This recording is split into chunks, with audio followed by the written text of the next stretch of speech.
Honestly, Gavin, I don't even have the energy to yell at you this week. Let's just start the damn show. The following podcast contains...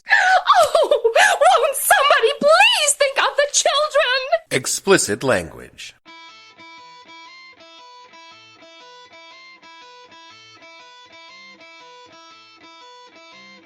Hello and welcome to the podcast that asks a simple question.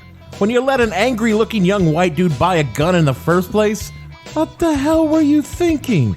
I'm your host, Dave Bledsoe, and this is a Friday, August 9th, 2019, perfectly good white boys edition of the show, where we talk about what is wrong with all these young white boys today. Stay tuned.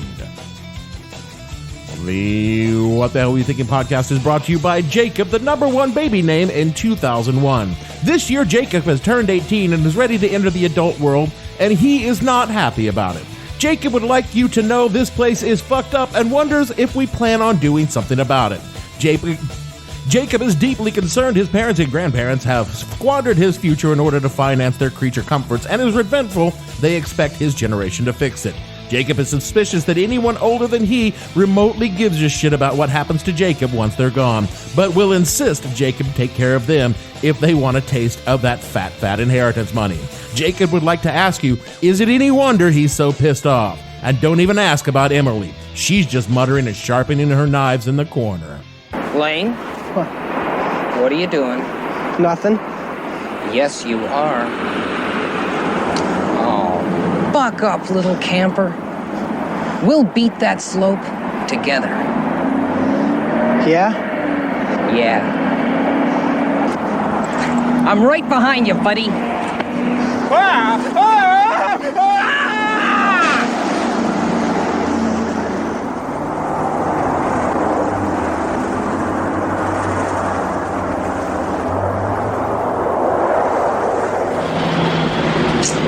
Man, and that's a real shame when folks be throwing away a perfectly good white boy like that. When I was 8 or 9 years old, I was running home from school one afternoon and fell down on my knees. It wasn't an unusual thing for me to do because I never possessed anything that remotely resembled. Look out, I've got cat-like speed and reflexes. And I fucked up my left knee really, really bad because I came down on a fairly good-sized rock. Were it not for the iron weave of my husky-sized tough-skin jeans... Skin fabric. These kids are wearing tough skins, the jeans made of an exclusive perma-pressed fabric. So is the trampoline. You can get boys and girls Western-style tough-skin jeans in sizes 3 to 6X for $4.99, girl sizes 7 to 14 for $5.99, and boy sizes 7 to 12 for $5.49. Sears Toughskins, the jeans that are tough to beat, at a price that's tough to beat. Which were so tough you needed either a laser drill or a diamond carbide bit to go through. I might have noticed the flow of blood from my body and told someone. I mean, sure, it hurt, but back in the 70s, after a certain age, and if you were a boy, pain was just part of life. I mean, you didn't go crying to anyone about it. So an hour or so later, I happened to take a look at my knees, only to discover the extent of the damage done. So much blood! Rivers of blood! At this point in time, I began to be somewhat concerned, but lucky for me, I had just completed a block of instruction on first aid in junior high, and I knew exactly what to do. Apparently, my instructors just assumed that I understood the first thing I was supposed to do was, I don't know, tell an adult, because I didn't. And rather than do that, I poured hydrogen peroxide all over it, slathered some first aid cream, and put a Band-Aid on it. And to my credit, I thought I did a pretty good job. Days later, my mom came to me with my toughskins, wondering why the inside of my left leg of the pants looked like the floor of an abattoir. And well done, but we did want a block of flats. And I explained, I'd skinned my knees, and she rather rationally thought that the amount of blood seemed just a bit much for a skinned knee and demanded I show her my boo-boo. And because of my first aid training was again predicated on my telling an adult about the injury, any follow-up care, like, I don't know, changing a bandage, etc., was sort of skipped over also because, those are the sort of things an adult will know. This meant my knee was developing a really good infection by the time we finally saw it, and away to the hospital we went. Long story short, that's why people call me Peg Leg Dave. Oh, you think that's funny? Kinda, yeah. No, I mean, it was fine. I was given a tetanus shot and antibiotics and a lecture on telling adults when you're hurt. But what baffled everyone was how painful it must have been when it happened. And I was like, yeah, it hurt, but not that bad. And to this day, I have a 3-inch long, 2-inch wide scar on my knee. That's how bad I fucked it up. But back then, I was like, no, it didn't hurt that bad. And all I can remember really from that day is my mom just slowly kneading her forehead because she knew at that moment that she was raising a straight white male because no one else could be that fucking stupid. She's not wrong. And that stupidity brings me to the lead for this week's screed. What's wrong with them white boys? Now, look, I'm not going to spend a lot of time talking about the shootings. God, I can't. And I'm going to take for granted that you, a listener to this low-bladed podcast, are aware of all you need or wanted to know about the shootings. You're forced to deal with them. Nor am I going to talk about the Klan commander-in-chief. I've said all I can say about gun control and about white people in general. No, I'm going to talk about young dudes, specifically young white dudes. Because that's my dude experience. I mean, young black dudes have similar problems, but they manifest in entirely different ways. And honestly, I'm an old white dude, and I'm not the person to be speaking about the issues of young black men. Let's begin with this. There's no question that young white men in America have a bit of a problem. Look, can I just say, not all men. Oh my God, if Ross Geller were real and he was 19 and it was 2019, he would be sporting a fedora and be a notorious reply guy on Twitter. Now still, I will grant you, not all young white men have a problem, but the ones who do are very, very loud about them. And if you plot the Venn diagram of incels, alt-right trolls, gamer gators, proud boys, men's rights activists, over-the-top Bernie bros, reply guys, mansplainers, pickup artists, and MAGA-hatted chudge, and internet atheists... That's quite a list. They all overwrap around one burning issue. They believe someone owes them something and that somehow they weren't given what they feel they deserve. And hey, I was once a young dude. I'm very familiar with the feeling. My 20s were a seething cauldron of angst and dissatisfaction that other people had things I did not, and I was entirely certain the reason I did not have those things is because I was too nice. Nice guy? No. Come to find out the reason I didn't have love and all that shit was because I was a real douchebag. And I was angry all the fucking time. I'm not saying I was ready to be fitted a fedora and a patchy neckbeard, but I was pretty shitty. Yet compared to the angry young white dudes of today, I was the soul of gentility and respect. I mean, I didn't shoot up anything or anyone, and I carried a gun every goddamn day. And trust me, there were people. Oh yeah, there were people. So why are all these perfectly good white boys turning into murderous pieces of shit? The internet? I mean, yeah, but also no. I mean, it's too simple to blame the internet for all these motherfuckers. I mean, there's something bigger infecting young men that has existed long before the connected world of today. I could say it goes all the way back to the beginnings of modern society and can be blamed as most truly objectionable elements of our social constructions on the Victorians. I like the gaslight. And our little problem has a name. From a January 2019 article in the New York Times titled, "What is Toxic Masculinity?" comes this definition, quote, "Toxic masculinity is what can come of teaching boys that they can't express emotion openly, that they have to be tough all the time, that anything other than that makes them feminine or weak. No, it doesn't mean that all men are inherently toxic. It's these cultural lessons, according to the APA, that have been linked to aggression and violence, leaving boys and men at disproportionate risk to school discipline, academic challenge, and health disparities, including cardiovascular problems and substance abuse," unquote. Now, the term toxic masculinity gets a lot of right-wing types' panties in a twist because they see the idea as an assault on what they consider to be traditional male role models in society. Though, let us remember that cancer is also natural. When someone says maybe our antiquated notions of maleness are in need of some updating, they get all pissy because it reminds them of how much they love their daddies and how daddy taught them everything they know about being a good damn man, and no fucking elitist liberal feminist is ever going to disrespect their daddy. They might even wipe their eyes because insulting someone's father is one of the 8 acceptable times you may develop moisture in your eyes as a real man.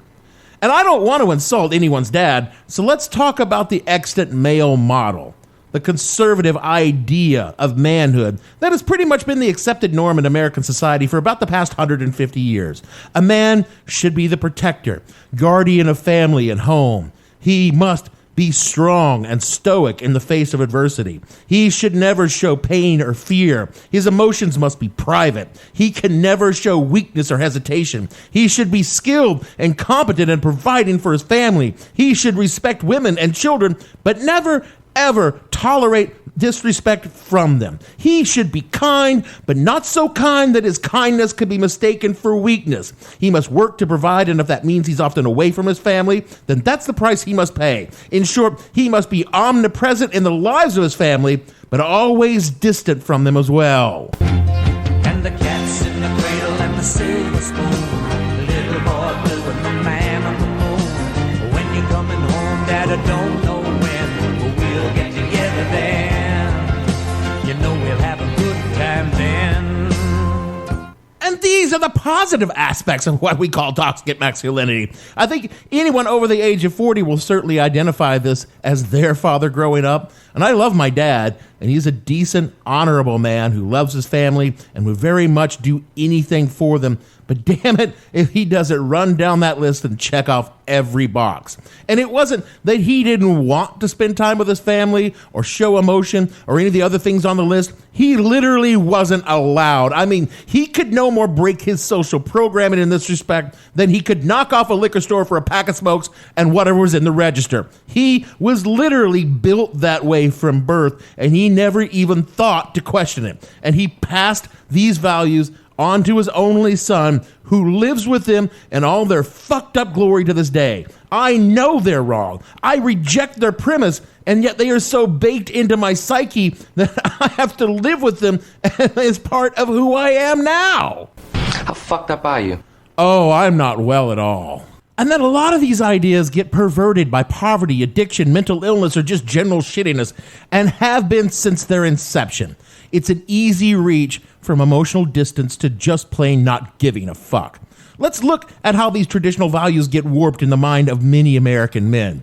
I'm the protector of this family. It stands to reason that I am the owner of this family. My wife and children are my property. Since they're my property, I'm free to do with them what I wish. I will channel the pain and fear I'm not allowed to display into anger, which has always been socially acceptable for men to display. And I will direct that anger at the people closest to me. My weakness that I'm not allowed to have anyone see will manifest in abuse, physical and psychological. And I will enforce the respect I am owed if I even think I'm not getting it, with my fist or worse if necessary. And because kindness is so often confused for weakness, I will never show kindness. I will be absent from my family for work or any damn reason I want, because they're my property and they have no say in what I do with my life. And for far too many people of all ages, they will hear this and recognize their own father as well. Our idea of masculinity is fucked, and they are the same sides of the coin. You cannot have one without the other. And all these angry young men are infected by this broken ideal of what it means to be a man. At the same time,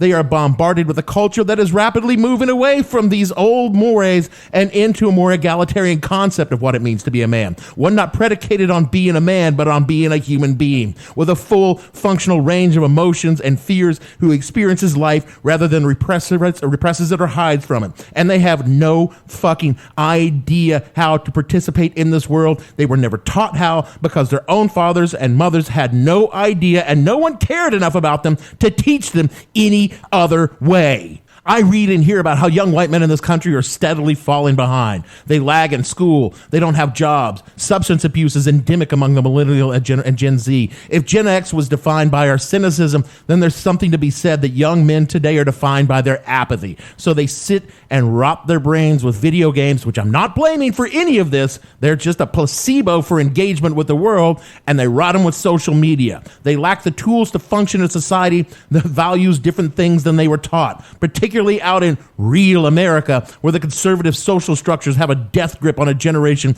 trying to keep them from ever thinking for themselves. You want to know why young white dudes are fucking angry? Well, you'd be goddamn angry too if this is what you had to live with. And we've given them to cling to is guns, empty patriotism, and racism. And they're fed a diet of vitriol that tells them the reason their life sucks is immigrants, and that they're taking their jobs. And people like me are trying to take away their manhood and force them to act like a bunch of fucking faggot pussies or something. None of this is true, and I think even they know that, but all they have is the tools they were given to cope with this new reality, and the tools they were given are fucking useless because the manhood they were raised in doesn't fucking exist anymore. It's no fucking wonder just a very few of them suddenly become monsters. We might as well have made them in a lab like some fucking social and cultural Dr. Frankenstein. And look, dealing with toxic masculinity is really, really hard. I have spent the past 20 years trying to purge its taint from me like a third-tier Robert Jordan character. The reference here is very obscure. Very obscure. And honestly, I've only had very modest success, and I'm really fucking smart. I mean, not to brag, I'm very smart, well-educated, and surrounded by brilliant people who love me and want me to be better. That is the exact definition of bragging. And if I have a hard time, what the fuck is some poor kid in East Frog Fuck, West Virginia, whose education consisted of showing up at some rundown school with some highest scholastic endeavor, was teaching him to run a fucking post pattern on a football field? What's he gonna fucking do? I'll tell you what he's going to do. He's going to go on the internet and find other disaffected young white men like themselves, and they're going to fucking have their worst impulses reinforced, because another part of toxic masculinity is the desperate need to seek approval from other men. And when the other men all share the same shitty worldview you do, then all that reinforcement is going to just solidify your sense of resentment, alienation, and hate. You get incels, you get Proud Boys, you get neo-Nazis, because the easiest path to feeling better about yourself is to hate someone else. Always has been, always will be. It's the foundation of religion since the first time Grok picked up a stick and whacked Gog on the head for worshiping at the bottom of the wrong motherfucking tree. And if you want me to be all fair and balanced about this, the exact same reason that's going on with young black men who don gang colors and wind up killing each other over a fucking Instagram post, because black men have their own fucking brand of toxic masculinity that takes all the bad things that white toxic masculinity has and layers it with a veneer of righteous rage at the poverty and racism white people have given them for the past 400 fucking years. Young white men are fucked because no one can be bothered to teach them how to live in the modern world. They're fucked because they are given the massive weight of being a fucking man with all the responsibilities of being a man, and then they're told they're worthless when they fail at being a man. A few months ago, a razor company put out a fucking ad taking on toxic masculinity, and while the thought was nice, it did nothing to teach young men on how they could be all the things Gillette thought that they should be, how to be the best man they can be. What the fuck does that even mean to some young kid whose only male role model didn't know how to be a man himself? How could he fucking be? Even if he was there, there's no one there to teach him, because their fathers don't know, their grandfathers don't know, their great grandfathers don't know. You want to try and fix this problem of angry young men picking up guns and killing people because they're angry? You want to root out the culture of bigotry and hate that infests the internet? You want to address the misogyny and rape culture? You want the rage to subside? Stop telling young men what they need to be and teach them how to be fucking human beings. That they can fucking cry, that they can be afraid, that they can fail, and it doesn't mean they aren't a man. Teach kids from the start that what lies between their legs isn't fucking important, but what rests between their ears is. Because if we don't, the poison of this outdated masculinity will fucking kill us all. That is it for our show this week. I struggled really hard this week because this week it's just been, man, this fucking week. I'm so tired, pod friends. I'm so very tired, and I don't know how much more of this I can take. I guess it would be better if I could cry or something, but every time I try to cry, it's just this dust keeps coming out of my eyes. I should probably see a doctor or something. I'm just going to close the show by saying do all the things that I always ask you to do, and if you have kids, you poor fucking bastards, I do not know how you are coping with the world the way it is. I mean, I remember being scared of nuclear war as a kid, and my parents telling me, don't worry about it because there's a lot of people, including your dad, out there working to make sure it never happens. And looking around the world today, I don't think that you can tell your kids that anyone is out there working to say that this will never happen again. I don't see it. I mean, I guess you could lie to your kids about it and make them feel good, but I think when they turn on the news every fucking day and have to wear a bulletproof backpack at their school and hide under their desk with a lock while their teacher locks the door, they're going to figure out that Santa Claus is carrying an AK-47 and he's coming in to gun down the first grade. Fucking Mitch McConnell, you evil prick. So you know what? Hug your kids. If you have a son and he cries, you tell him that it's fucking fine he cried, because sometimes the world is just a real kick in the cock. But you should probably say it differently, though, because honestly, that's probably a little much for a 7-year-old. So for me, Dave, when you coming home, Dad Bledsoe, producer, Don't Know When Gavin, and all the fictional cats in the cradle on this show, we just want to seriously say, hug your fucking sons once in a while. It'll help. We'll see you all next week. He came to the world in the usual way, but there were planes to catch and bills to pay. He learned to walk while I was away. He was talking before I knew it. As he grew, he'd say, I'm gonna be like you, Dad. You know I'm gonna be like you. And the cat's in the cradle and the silver spoon. Little boy blue and the man in the moon. When you're coming home, Dad, I don't know when, but we'll get together then. You know we'll have a good time then.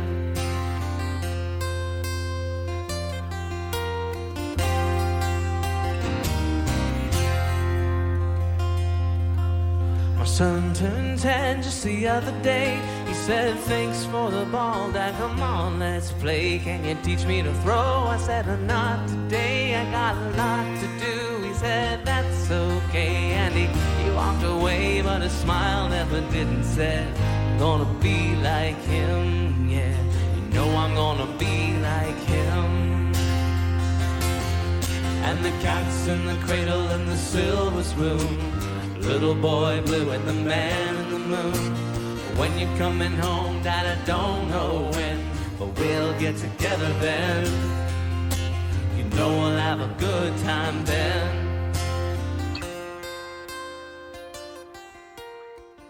I have no ending for this, so I take a small bow.